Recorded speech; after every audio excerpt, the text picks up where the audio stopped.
Picture this: it's Saturday morning after a fun night out with friends. Your head is pounding, your mouth feels like sandpaper. But there you are, lacing up your sneakers and heading to the gym.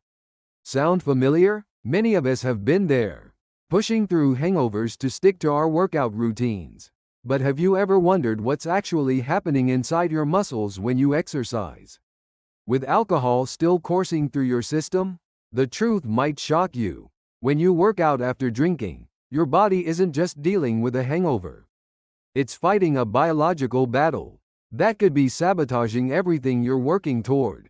Harvard Medical School researchers discovered something that should make every fitness enthusiast pause and think. They found that exercising with alcohol in your system can reduce muscle protein synthesis by up to 37%.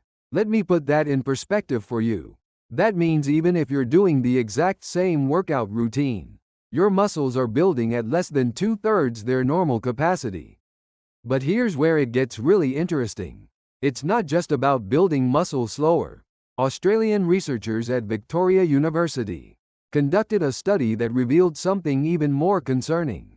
People who exercised within 24 hours of drinking alcohol showed a 23% slower recovery rate. This means your muscles aren't just growing less, they're also taking much longer to repair themselves after each workout. So why does this happen? The answer lies in how alcohol hijacks your body's most fundamental processes. When you drink, your liver immediately shifts into overdrive to break down the alcohol into acetaldehyde, a toxic compound that your body desperately wants to eliminate. This process demands enormous amounts of energy and water, essentially putting your body into survival mode, where muscle building becomes a luxury it can't afford. The hormonal chaos that alcohol creates is equally devastating. Researchers at the University of Copenhagen made a startling discovery about what happens to your hormone levels after drinking. Testosterone, the hormone crucial for muscle growth, drops by an average of 23%. Meanwhile, cortisol, often called the stress hormone that actually breaks down muscle tissue, skyrockets by 152%. Imagine trying to build a house while someone is simultaneously tearing down the foundation. That's essentially what's happening to your muscles. The dehydration factor is perhaps the most immediate and visible effect. Alcohol is a powerful diuretic, meaning it forces your body to expel much more water than you're taking in.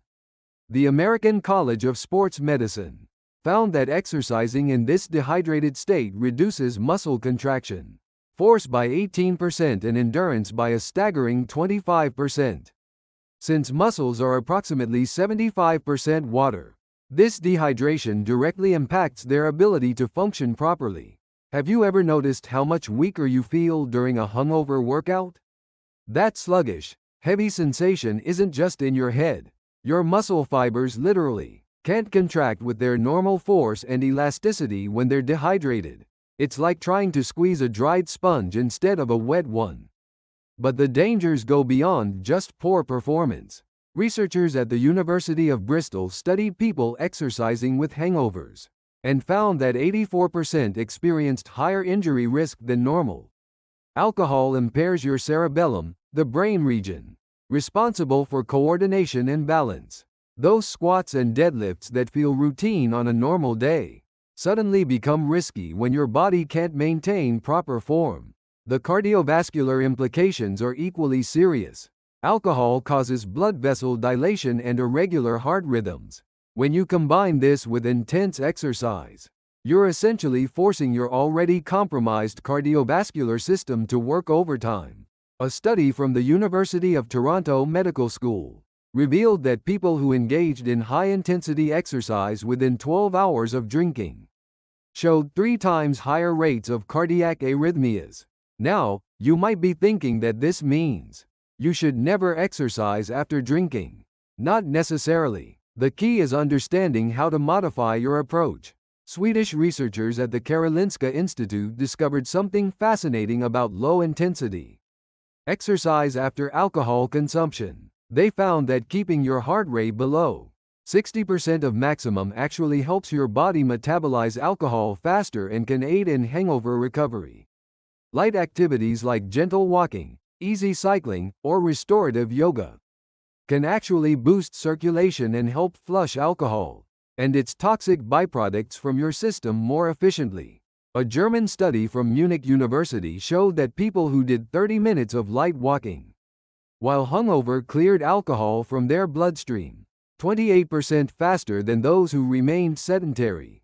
However, intense weightlifting, high-intensity interval training, or any demanding exercise should be completely off limits. These activities place enormous stress on muscles that are already compromised by alcohol's effects.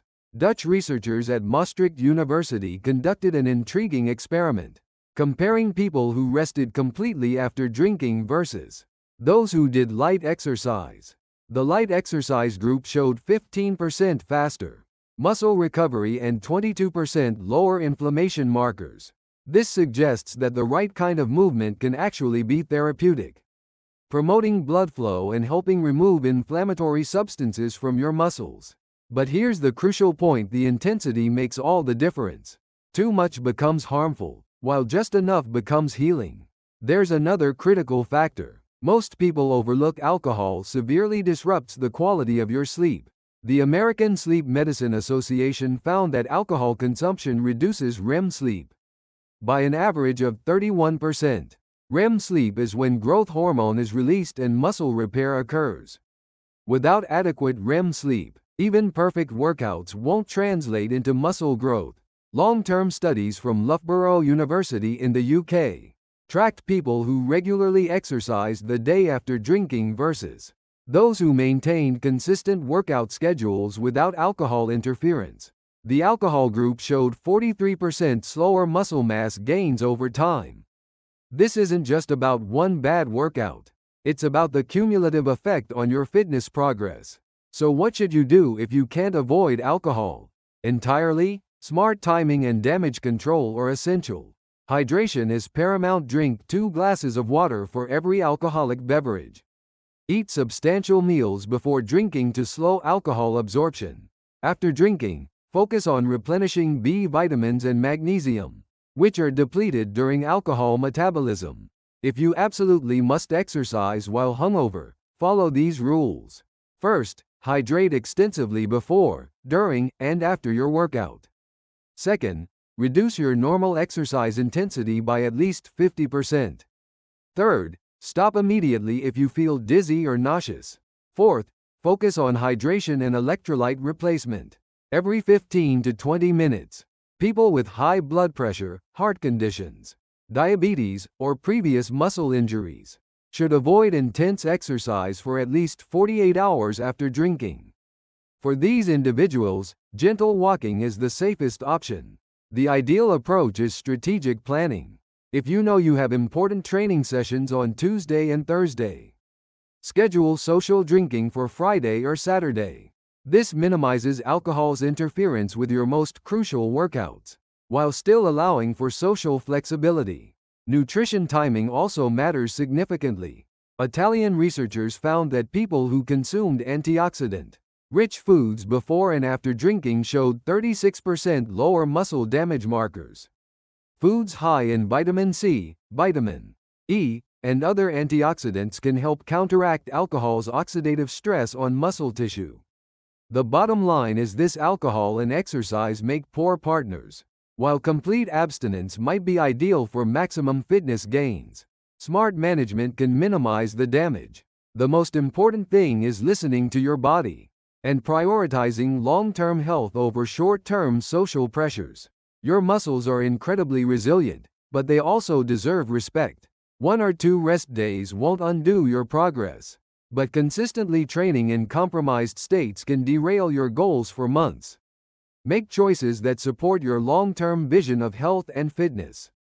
Remember, fitness is a marathon, not a sprint. Sometimes the wisest decision is knowing when to rest, recover, and come back stronger tomorrow. Your future self will thank you for the patience and wisdom you show today.